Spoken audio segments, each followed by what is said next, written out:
मंडी में पटल indoor stadium बनने से लोगों को मिलेगी सुविधाएं। खेलो इंडिया को भी भेजा प्रपोजल। केंद्र और राज्य सरकार से चल रही बातचीत। शिमला में आईपीएस इल्मा अफरोज की तैनाती पर एचसी सख्त। गृह सचिव और डीजीपी से मांगा स्पष्टीकरण। 4 जनवरी को अगली सुनवाई। मनाली में बर्फबारी का दौर जारी। सोलांग वैली से 1500 वाहनों को पुलिस ने निकाला। बर्फ पर फिसल कर खाई में गिरा टेम्पो।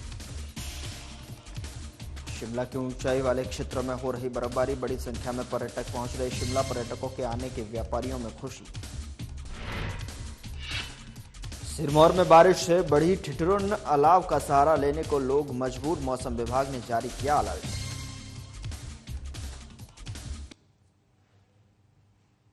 नमस्कार, मैं हूं आपके साथ गौरव राजेंद्र। बुलेटिन की शुरुआत करते हैं। मंडी सदर विधायक अनिल शर्मा ने मंडी में प्रेस को संबोधित किया और जिस दौरान जो है उन्होंने कहा कि मंडी पडल मैदान निर्माण को कवायद तेज हो गई हैं और जिसके लिए केंद्रीय मंत्रियों से जो है बजट की बात हो रही है। उन्होंने कहा कि खेलो इंडिया को भी इसका प्रपोजल भेजा गया है जिससे इस स्टेडियम को बनाया जा सके। और अनिल शर्मा ने कहा कि यदि ये इंडोर स्टेडियम बन जाता है तो इस स्टेडियम में राष्ट्रीय स्तर के खेल भी आयोजित किए जाएंगे। और उन्होंने कहा कि मंडी कॉलेज और यूनिवर्सिटी के छात्रों को भी इसकी सुविधा मिलेगी। उन्होंने कहा स्टेडियम को बनाने के लिए विरोधाभास चल रहा है, लेकिन मंडी आमजनों के जरिए इस स्टेडियम को बनाने के केंद्र और प्रदेश सरकार से लगातार बात चल रही है और स्टेडियम को बनाने के लिए हम लगातार काम कर रहे हैं। सबसे पहले तो इशू था लैंड का कि लैंड के लिए मैंने बहुत प्रयास किया, चाहे वो रघुनाथ पद्धर था, चाहे अधरती ब्रिज के पास था, और अंत में मुझे जब लैंड नहीं प्राप्त हुई तो पडल के ऊपर ही मैंने कंसंट्रेट किया और छोटे ग्राउंड के ऊपर ही हमने लैंड ट्रांसफ़र की। पहला काम था लैंड ट्रांसफ़र हुई और मैं आभारी हूँ वर्तमान सरकार के माध्यम से जब वो आदेश डीसी को वो तो लैंड को, क्योंकि स्पोर्ट्स के नाम पे लैंड नहीं थी, तो लैंड ट्रांसफ़र होने के बाद हमारे जो सॉयल टेस्टिंग का काम था वो हमने किया। और सॉयल टेस्टिंग काम इसलिए ज़रूरी था कि जब भी हम इंफ्रास्ट्रक्चर बनाते हैं तो सॉयल टेस्ट करना हमारा सबसे बड़ा काम था।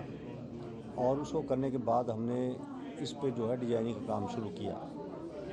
प्रदेश सरकार में जब मैंने पैसे की बात की तो प्रदेश सरकार ने ये कहा कि हमारे पास फंड्स नहीं हैं, तो मैंने डिले ना प्रोजेक्ट हो जाए तो विधायक निधि से 15 लाख रुपए मैंने दिया और उसके शुरुआत होने के, क्योंकि उसको हमने जो आउटसोर्स किया हुआ है कॉन्ट्रैक्टर जो स्पेशलाइज्ड है इन कामों के लिए, उनको हमने अवार्ड किया काम। और मुझे परसों ही इनका पूरा डिज़ाइन जो है मेरे पास से जब आया, क्योंकि पहले भी भेजा था डिज़ाइन, तो मुझे कुछ चीज़ों को उनको बताना पड़ा कि इसको चेंज करें और उसके बाद उन्होंने परसों में जो फाइनल डिज़ाइन भेजा पीडब्ल्यूडी के माध्यम से, और उसमें 2 फ्लोर पे हम इसको वर्किंग आउट कर रहे हैं। उधर आईपीएस अधिकारी इल्मा अफरोज की तैनाती को लेकर हिमाचल प्रदेश हाईकोर्ट सख्त नजर आ रहा है। हाईकोर्ट ने सुच्चा सिंह की याचिका पर सुनवाई करते हुए गृह सचिव और डीजीपी को नोटिस जारी कर स्पष्टीकरण मांगा है। मामले की अगली सुनवाई 4 जनवरी को तय की गई है। बता दें कि लंबी छुट्टी पर जाने के बाद इल्मा अफरोज की 16 दिसंबर से पुलिस मुख्यालय में तैनाती दी गई है, जबकि बीबीएन के लोगों ने बद्दी में उनकी तैनाती की मांग की है। न्यायाधीश विवेक सिंह ठाकुर, न्यायाधीश राकेश कैंथला की खंडपीठ ने याचिकाकर्ता सुच्चा सिंह द्वारा दायर याचिका की प्रारंभिक सुनवाई के बाद में यह आदेश जारी किया कि प्रार्थी ने इस मामले में हाईकोर्ट से उपयुक्त आदेश जारी करने की मांग करते हुए कहा कि इल्मा अफरोज की बद्दी, बरोटीवाला और नालागढ़ जिला सोलन में तैनाती से वहां की आम जनता कानून के हाथों सुरक्षित महसूस करेगी और क्षेत्र में कानून व्यवस्था बनाए रखने के लिए सभी ड्रग माफियाओं और खनन माफियाओं के लिए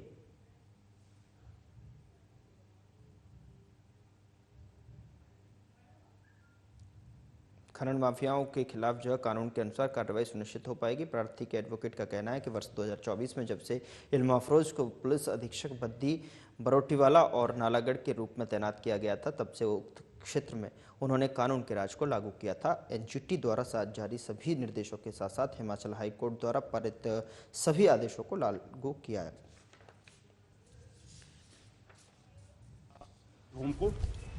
और डायरेक्टर जनरल ऑफ पुलिस को नोटिस जारी किए गए हैं और अगली सुनवाई 4 जनवरी के लिए रखी गई है। और उस दिन इस मैटर के साथ साथ एक पहले का जो मैटर है, जो हाई कोर्ट ने सुओ मोटो संज्ञान लिया था पुलिस के विरुद्ध बद्दी बुरुटी वाला के लिए, वो भी लिस्ट होगी। और इस मैटर में इस तरह से है कि जैसे ही ये एसपी साहिबा वहाँ ज्वाइन करती है, यंग ऑफिसर है, और इसने इतने अच्छे ढंग से ड्रग माफिया और माइनिंग माफिया के विरुद्ध कार्रवाई शुरू करी, जो कि अखबारों में पिछले 4 महीने से दिख रहा है कि कितने लार्ज स्केल पर चलान किए जा रहे हैं, कितने लार्ज स्केल पर नेशनल ग्रीन ट्रिब्यूनल की गाइडलाइन को माना जा रहा है। परंतु इन चीज़ों से आम जनता को तो बहुत राहत मिली, परंतु जो ड्रग माफिया और माइनिंग माफिया हैं उनके लिए बड़ी परेशानी खड़ी होगी। इसलिए उन्होंने पॉलिटिकल बेस पर इस एसपी को प्रेशराइज करना शुरू कर दिया। परंतु कोर्ट ने पीछे एक ऑर्डर पास कर दिया था कि इस लेडी को आप कोर्ट के ऑर्डर की बगैर ट्रांसफ़र नहीं कर सकते। तो जैसे इनको ये लगा कि ट्रांसफ़र तो किया नहीं जा सकता, तो इन्होंने ऐसे हालात क्रिएट कर दिए कि एसपी साहिबा काम ना कर सके। उधर हिमाचल प्रदेश के मनाली में बीती रात बर्फबारी के बीच में 1500 गाड़ियों को सोलांग वैली से निकाला गया। इस दौरान एक छोटा हाथी यानी कि टेम्पो स्लिप होकर खाई में गिर गया। टेम्पो चालक ने चंद सेकंड पहले स्टीयरिंग छोड़ा और फिर वह बाहर निकला और इस दौरान टेम्पो फिसलता हुआ खाई में जा गिरा। यहां पर पुलिस ने बीती रात करीब 5000 सैलानियों को सोलांग वैली से निकाला है।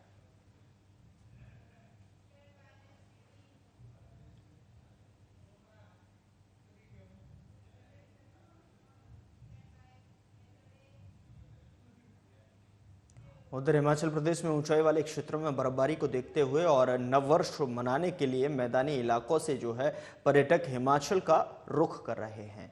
दरअसल आपको बता दें कि हिमाचल के प्रवेश द्वार परमाणु में पर्यटकों के वाहनों की लंबी कतार देखने को मिल रही है। हिमाचल के जो है पर्यटक स्थल कसौली, बड़ोग और चायल, शिमला में नववर्ष मनाने के लिए पर्यटक पहुंच रहे हैं, जिससे कि एक बार फिर पर्यटन कारोबार को राहत मिली है। वहीं अभी तक पर्यटन स्थलों पर जो होटल की बात करें तो 80 से 85% तक ऑक्यूपेंसी यहां पर हो चुकी है। वहीं इस बार मौसम में भी साथ दिया तो और शिमला सहित ऊंचाई वाले क्षेत्रों में बर्फबारी हो रही है और पर्यटक भी बर्फ का लुत्फ उठाने के लिए हिमाचल का रुख कर रहे हैं।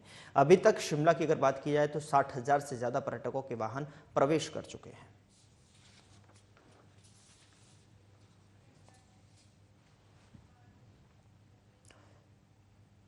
उधर सिरमौर में इन दिनों 2 दिनों से जो है हो रही लगातार बारिश ने ठंड को और बढ़ा दिया है और आपको बता दें कि जिससे यहाँ के किसान और बागवान खुश हैं। बारिश के कारण तापमान में गिरावट आई है। किसानों ने सर्दियों के लिए मवेशियों के लिए चारे का पुख्ता इंतजाम किया गया है। सिलाई, रेणुका, राजगढ़ दोनों से जो है लगातार बारिश होने से जीवन अस्त व्यस्त हुआ है। जहाँ पर पहाड़ी क्षेत्रों में सेब, आड़ू, नाशपाती और के लिए जो बर्फबारी अच्छी मानी जाती है, तो मध्यवर्ती क्षेत्रों में मटर, गेहूँ, लहसुन जो कि आदि के लिए बारिश लाभप्रद है। किसानों ने बताया कि बर्फ और बारिश के होने से नकदी फसलों के लिए बारिश का होना अति आवश्यक है। बारिश अधिक होने से प्राकृतिक जल स्रोत जो है जल रसद की कमी नहीं होगी और मौसम विज्ञान केंद्र में आगामी 2 दिनों के लिए सिरमौर और इसके आसपास के क्षेत्रों में मौसम खराब रहने का पूर्वानुमान जताया है। केंद्र के अनुसार अगले 24 घंटों के अनुसार यहाँ तेज बारिश के साथ साथ ठंड में और भी इजाफा हो सकता है। बारिश और ठंड की वजह से जीवन सामान्य रूप से प्रभावित हो सकता है। खासकर ग्रामीण इलाकों के लिए जिला सिरमौर प्रशासन द्वारा एडवाइजरी जो है जारी कर दी गई है। सफ़र को ध्यानपूर्वक करें और प्रशासन द्वारा लोगों से सतर्क रहने की भी अपील की गई है और यात्रा करने से बचने की सलाह दी गई है। बारिश और ठंड के कारण सड़कें फिसलन भरी हो सकती हैं, जिससे दुर्घटनाओं का खतरा भी बढ़ सकता है।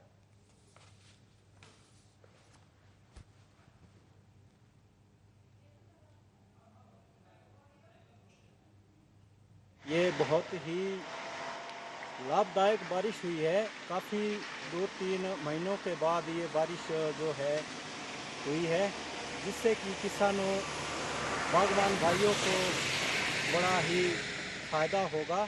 और जैसा कि बारिश से हमारी जो नीचे नदी नाले है, जो पानी कम हो चुका था वो भी बढ़ चुका है और आगे भी गर्मी तक ये फ़ायदेमंद रहेगा, ताकि हमारा पानी नदी नालों में बढ़ता जाएगा। हमारी फसलें हैं, गेहूं जो है, जो किसान भाइयों ने अभी लगाए हैं, आगे जो डालियां हैं, पौधे हैं, इनके लिए भी बहुत फ़ायदा मिला और हमारे जो कीटाणु होते खेती में वो भी मर जाएंगे इस बारिश से।